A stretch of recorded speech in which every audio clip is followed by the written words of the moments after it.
खालिस्तान ये एक ऐसा शब्द है जो भारत में एक बार दोबारा से बंटवारा करवा सकता है। ये एक ऐसा डर है जो एक बार भारत में फिर से लड़ाइयां दंगे मारकर शुरू करवा सकता है। ये एक ऐसा डरावना सच है जो आपके, मेरी और हर एक भारतीय व्यक्ति की जिंदगी में तूफान ला सकता है। पर मैं ऐसा क्यों बोल रहा हूँ? आखिर खालिस्तान क्या है और कैसे ये भारत के टुकड़े करवा सकता है? क्यों खालिस्तान हम सबके लिए बहुत ही ज्यादा खतरनाक है? क्यों खालिस्तान इंडिया के लिए एक बहुत बड़ा थ्रेट है? सब जानेंगे इस वीडियो में। तो अगर आप एक इंडियन हैं तो वीडियो को एंड तक जरूर देखें, आप हैरान रह जाएंगे। हम सब भारतीय लोगों को भारत के इतिहास के एक काले सच को जानने की सख्त जरूरत है, जिसने लगभग 22,000 लोगों की जानें ली थी और लाखों जिंदगियां बर्बाद करी थी। और क्योंकि हम जानते हैं हिस्ट्री रिपीट्स इटसेल्फ, इसलिए इस वक्त दोबारा भारत के ऊपर खालिस्तानी आंदोलन के दंगों का बहुत बड़ा खतरा मंडरा रहा है, जिससे एक बार दोबारा भारत का वो काला इतिहास रिपीट हो सकता है जिसने लाखों लोगों की जिंदगियां बर्बाद करी थी। इसलिए हम सबको खालिस्तान के बारे में जानने की सख्त जरूरत है। साथ ही वीडियो बहुत ही इंटरेस्टिंग होने वाली है, क्योंकि वीडियो में पंजाब और देश के इतिहास के बारे में बहुत से चौंका देने वाले फैक्ट्स पर बात करी गई है, जो कि हर एक इंडियन को पता होना चाहिए। साथ ही वीडियो के एंड में एक ऐसा सच बताया गया है जो हर एक इंडियन को जानना ही चाहिए। तो कि खालिस्तानी मूवमेंट एक ऐसा आंदोलन है जिसके द्वारा कुछ सिख संगठनों ने भारत के पूरे सिख समाज के लिए एक अलग होमलैंड बनाने की मांग रखी थी, जिसमें ज्यादातर सिख समाज के लोग ही रहेंगे और उस स्टेट का नाम होगा खालिस्तान, जिसका मतलब उनके द्वारा खालसा की भूमि बताया गया, यानी the land of pure.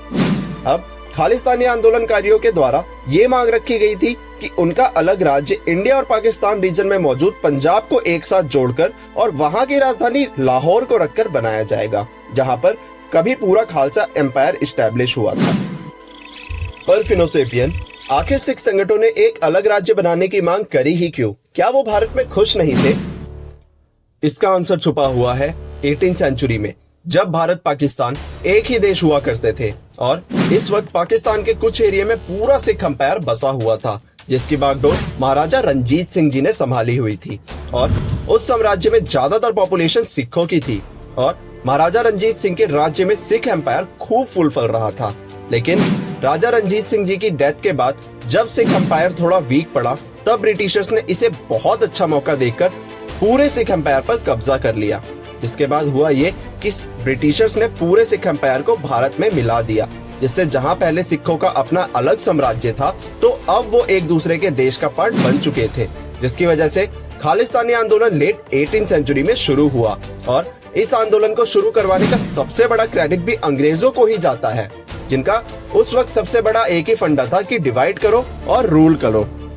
Late 18th century आते आते जब अंग्रेजों ने देखा कि इंडिया के बहुत से बड़े धर्म आपस में एकता बनाकर उनके खिलाफ मोर्चा खोल रहे हैं, तब अंग्रेजों ने दोबारा से डिवाइड एंड रूल पॉलिसी का इस्तेमाल करा, जिसमें उन्होंने बहुत से धर्म गुरुओं को एक दूसरे के धर्म के खिलाफ भड़काना शुरू कर दिया और सारे धर्मों को एक दूसरे की बोली, भाषा और कल्चर के हिसाब से डिवाइड कर दिया। आप में से कुछ लोग जानते भी होंगे कि पहले पंजाब, हरियाणा और हिमाचल प्रदेश अलग अलग राज्य न होकर एक अकेला राज्य था, जो कि था पंजाब, जिसमें बहुत से अलग अलग कल्चर और धर्म के लोग रहा करते थे। लेकिन 1966 में इस पंजाब को 3 अलग हिस्सों में बांटकर पंजाब, हरियाणा और हिमाचल प्रदेश बनाया गया। और सबसे शॉकिंग बात तो ये है कि इन राज्यों को सिर्फ लोगों की धर्म, बोली, भाषा और कल्चर के हिसाब पर बांटा गया था, जिससे हुआ ये कि लोगों में आपस में बन रही एकता खत्म हो गई। और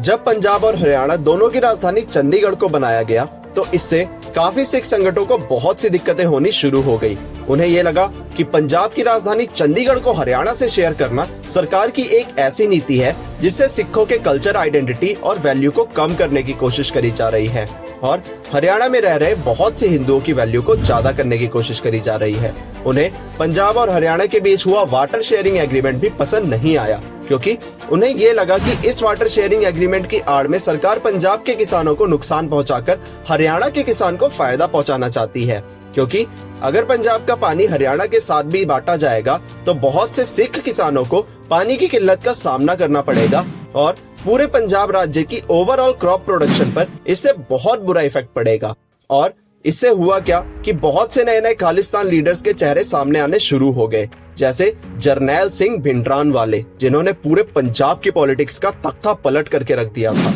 भिंडरानवाले ने 1980 की शुरुआत में खालिस्तान बनाने के लिए हिंदू फैमिलीज को टारगेट करना शुरू कर दिया था और यहाँ तक कि भिंडरानवाले और उसके समर्थकों ने मिलकर पंजाब केसरी के हिंदू एडिटर लाला जगत नारायण का भी मर्डर कर दिया था। और ऐसे ही 1980 से लेकर 1990 के बीच में खालिस्तान समर्थकों ने हिंदू फैमिलीज और ऐसे पंजाबी लोग जो खालिस्तान को सपोर्ट नहीं करते थे उनके खिलाफ बहुत सी target killing, kidnapping, bombing, hijacking etcetera जैसे क्राइम्स को अंजाम दिया, जिससे लगभग 22,000 लोगों ने अपनी जानें गंवाई, जिसमें से 12,000 तो केवल पंजाब के ही लोग थे। इन खालिस्तानी आतंकियों का एक सिंपल सा फंडा था कि पहले अपने आप को सिख बोलकर हिंदू और दूसरे धर्म के लोगों को मारो, और जब दूसरे धर्म के लोग बेकसूर सिखों को खालिस्तानी समझकर मारेंगे तब उन सिखों को हिंदुओं के खिलाफ भड़काकर खालिस्तानी आंदोलन को और मजबूती दो, और अगर फिर भी कोई सिख फैमिली उनका सपोर्ट ना करे तो उनको जान से मार दो। अब इतने सारे क्राइम करने की वजह से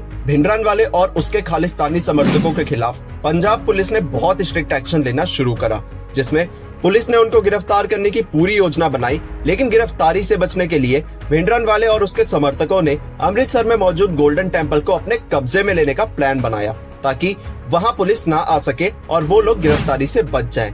और 15 दिसंबर 1983 में भिंडरानवाले और उसके साथियों ने पूरे गोल्डन टेम्पल पर कब्जा कर लिया और वहां मौजूद लोगों को भी बंदी बना लिया ताकि पुलिस और गवर्नमेंट उनका कुछ न कर पाए। लेकिन उन मासूम लोगों को छुड़ाने के लिए और गोल्डन टेम्पल को आजाद कराने के लिए उस वक्त की प्राइम मिनिस्टर श्रीमती इंदिरा गांधी जी ने 1 जून 1984 से 10 जून 1984 के बीच ऑपरेशन ब्लू स्टार की शुरुआत करी, जिसकी मदद से मिलिट्री के द्वारा फाइनली भिंडरानवाले और उसके सारे समर्थकों को मार गिराया गया, जिससे खालिस्तानी मूवमेंट को एक बहुत बड़ा झटका लगा और पूरा आंदोलन कमजोर पड़ गया और फाइनली उसकी वजह से खालिस्तान आंदोलन पर रोक लगी। पर क्योंकि ऑपरेशन ब्लू स्टार की वजह से गोल्डन टेम्पल को बहुत नुकसान पहुंचा था, इसलिए पूरे वर्ल्ड के सिख लोगों का गुस्सा इंदिरा गांधी पर टूट पड़ा और कुछ टाइम बाद इंदिरा गांधी को उनके ही सिख गार्ड्स के द्वारा 18 गोलियां मारी गई। हमारे देश और पंजाब के इतिहास का एक काला सच जो बहुत पहले बीत चुका है और उसके बाद से पंजाब दोबारा फलने फूलने लगा था। लेकिन अब 2023 में फिर से कुछ वक्त से एक शख्स जिसका नाम अमृतपाल सिंह बताया जा रहा है, जो कि दुबई के एक बिजनेसमैन का बेटा है, उसके द्वारा इस खालिस्तानी आंदोलन को दोबारा से आग देने का काम करा जा रहा है, जिससे लोगों के मन में फिर से डर बस गया है कि कहीं फिर से खालिस्तानी आंदोलन की शुरुआत ना हो जाए। अमृतपाल सिंह ने खुलेआम इंटरव्यू में खालिस्तान की मांग करते हुए ये तक कह डाला था कि अगर उनकी मांगे पूरी नहीं करी जाएंगी तो देश के प्राइम मिनिस्टर और होम मिनिस्टर का भी वही हाल होगा जो इंदिरा गांधी का हुआ था, जिसकी वजह से देश में हड़कंप सा मच गया है। लोगों के मन में फिर से वही डर वापस आ गया है जो 1989 में भिंडरानवाले का था। और यहाँ तक कि खालिस्तानी सपोर्टर्स अमृतपाल सिंह को भिंडरानवाले 2.0 के नाम से भी बुलाते हैं। लेकिन अगर हम बात करें असली फैक्ट्स की तो आज के भारत में खालिस्तान जैसे आंदोलन करके दंगे फसाद करना बिल्कुल आसान नहीं है, क्योंकि अब हमारे देश में एक जिम्मेदार सरकार और एक मजबूत फोर्स है जो हर उस आदमी को मुंह तोड़ जवाब देने में समर्थ है जो कि भारत को तोड़ने की बात करते हैं। और यही अमृतपाल सिंह के साथ भी हो रहा है, जो कि आप सब खुद भी जानते हैं कि अमृतपाल सिंह की गिरफ्तारी का वारंट निकल चुका है और वो अभी भागा भागा फिर रहा है, लेकिन जल्दी ही पुलिस उसको गिरफ्तार कर ही लेगी। लेकिन इस खालिस्तानी आंदोलन से हमने क्या सीखा? हमने ये सीखा कि चाहे लोग आपके बीच जितनी भी दरारें डालने की कोशिश करें, चाहे वो धर्म के नाम पर हो, रंग के नाम पर हो या पैसे के नाम पर भी क्यों ना हो, आपको उनके ऊपर आंख बंद करके भरोसा नहीं करना चाहिए, वरना आपका हाल भी बहुत बुरा हो सकता है। इसी मैसेज के साथ मैं आप सबसे अलविदा लेता हूं और अगर आपको वीडियो पसंद आई हो तो वीडियो को शेयर करके, लाइक करके, कमेंट करके और चैनल को सब्सक्राइब करके मुझे सपोर्ट दे, जिससे मैं आपके लिए ऐसी ही वीडियोस लाता रहूं। जय हिंद, जय भारत।